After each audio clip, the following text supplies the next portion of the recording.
This is my first live candidates debate, and I'm a bit nervous, I admit. My question is, I'm from a youth organization and sent out surveys across the north, or across the Yukon, with a variety of questions, and one of the questions we're asking youth what they're passionate about, and a huge percent of youth responded with arts. So my question is, if you're cutting arts funding, what alternatives would you put in place in engaging these youth? And a lot of these youth, in other circumstances, would engage in high-risk activities. And I understand you said the children's tax credit as an alternative, I guess. However, a lot of these youth don't have the money and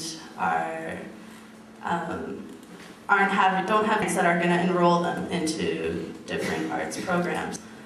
So what are your alternatives to ensuring that we engage youth so that they're not going into higher risk activities and that they're becoming responsible citizens? Thank you.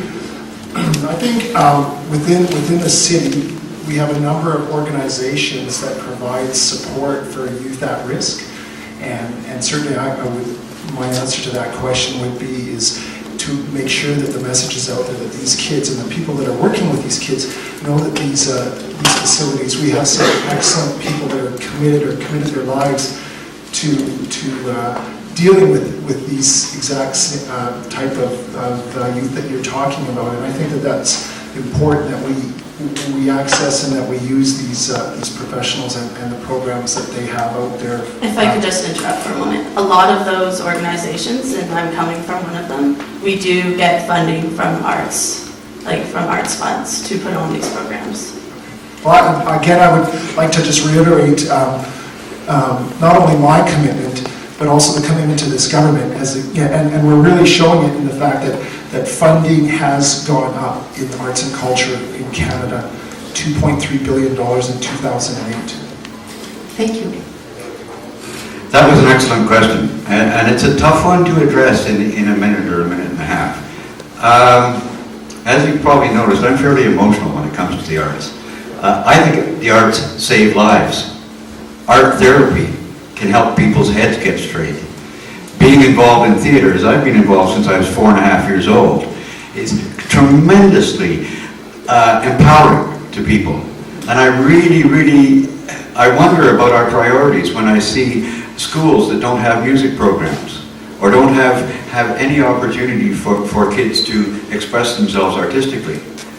I love the fact that there are some people in this community, some business people who will say, hey, come and do graffiti on our walls, or come and do artwork on our walls.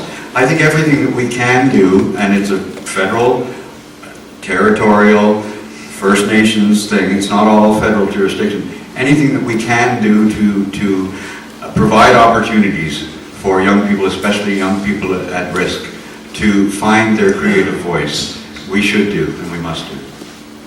Thank you. If the funding was cut, what would I do? Well, I would do what I already do, which is to work with people like at BITE and Crime Prevention Yukon and other groups. And I volunteer my time now for those groups. So you know what? If funding cuts come, and if this is what we are faced with, then what I hope we do as Yukoners is keep going. Because it's not, I mean, of course we're going to fight for the funding, but you can't stop working. I mean, especially when you're dealing with critical situations where we have youth at risk, already at risk, and from a very early age. So my point of view is, if you're in the face of it, you've just got to keep going.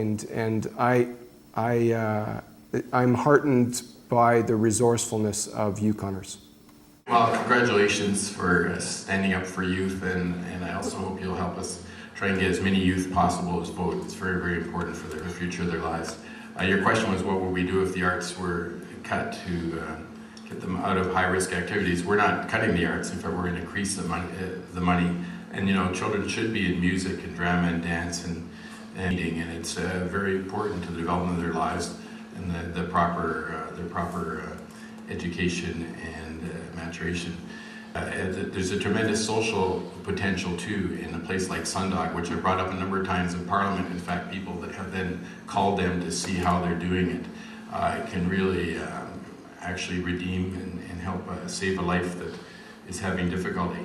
We, of course, also I've been on the Anti-Poverty Coalition for years and fought for the sports funds for children that can't afford it. And I'm very proud that a huge part of our platform is anti-poverty platform that would have 50% of children off the poverty list in Canada within 5 years.